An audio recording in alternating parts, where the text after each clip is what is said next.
Welcome to the shop, everybody. Today we're going to make a tabletop turntable. And what you'll need to start with is a rotating turntable bearing. And then you'll make two wooden discs, one bigger than the other.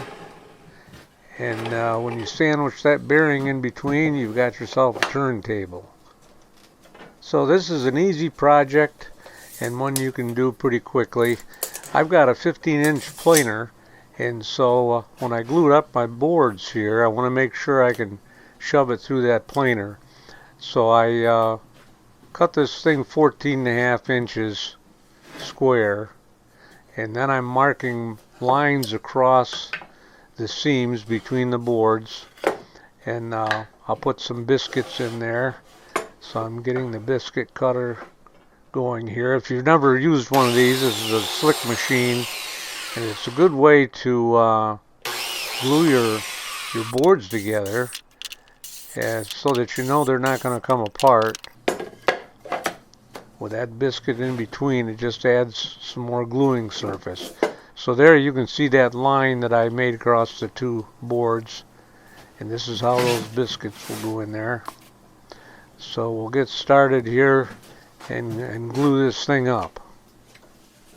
I like to fit everything together dry before I apply the glue. So I just use regular carpenter's glue and spread it out evenly on the boards.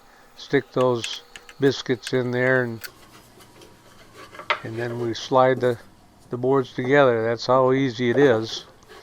And you can see how those biscuits will add strength to that seam there and keep them from pulling apart. You know, lots of times when you glue something like that, it'll tend to split apart right there at the glue seam.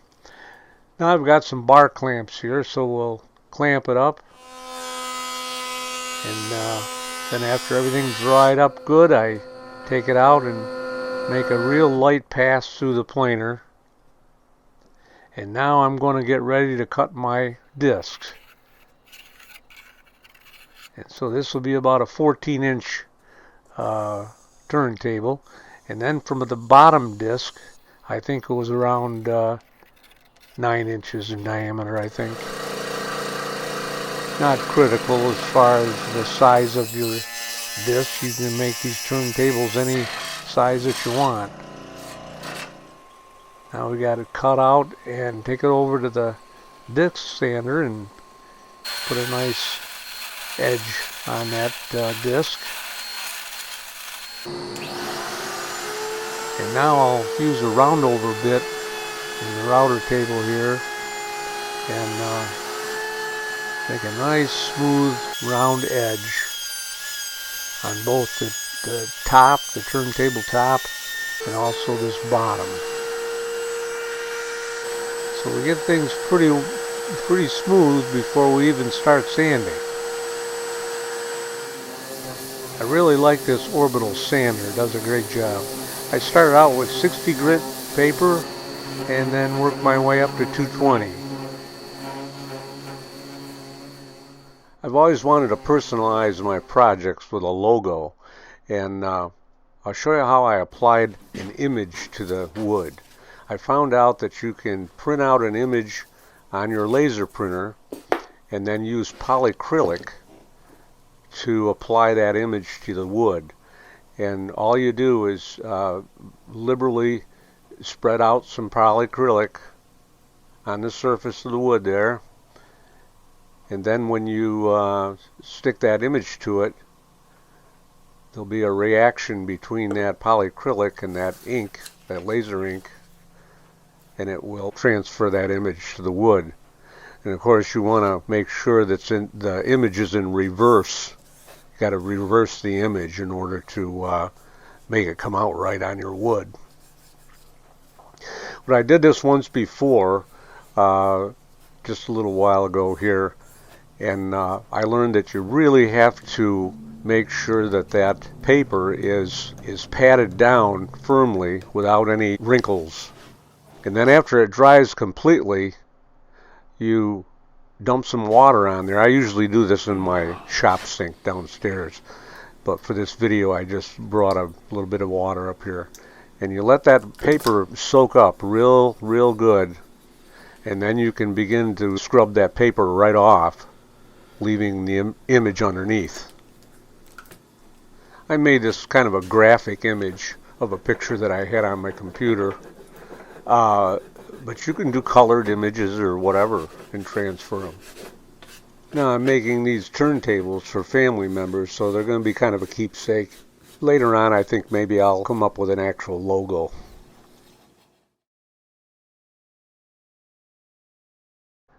Now I've never made one of these turntables, and I had to figure out how I was going to put that bearing in there.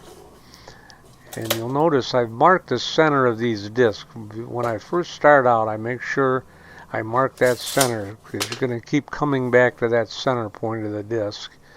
And right now I'm just going to scribe a circle about the size of the inside of that bearing, so that I can line that bearing up right in the center of that disc.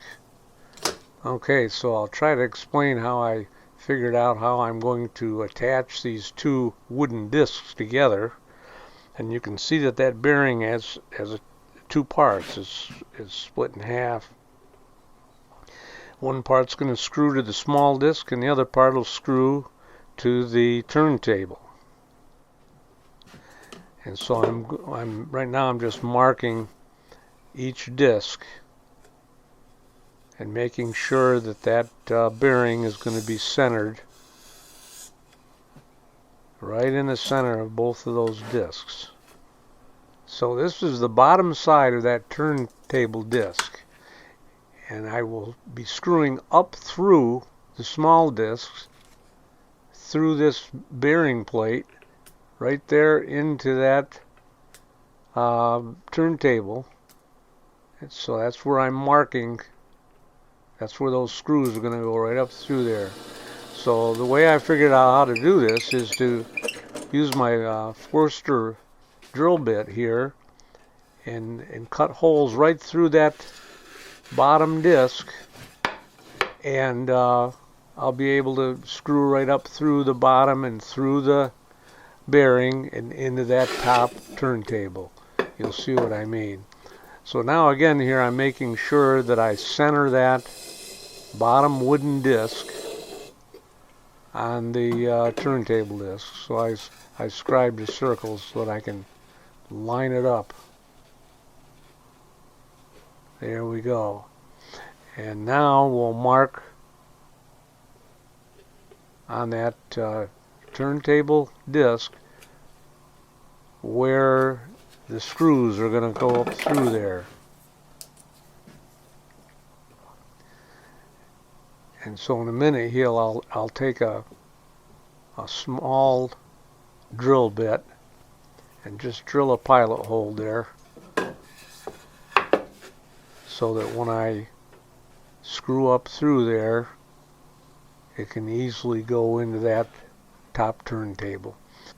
Okay, and so now I'm going to mount this bearing, and so I'll drill some pilot holes. This is maple, so it's really hard wood, so I'll make sure that I can drive my screw in there.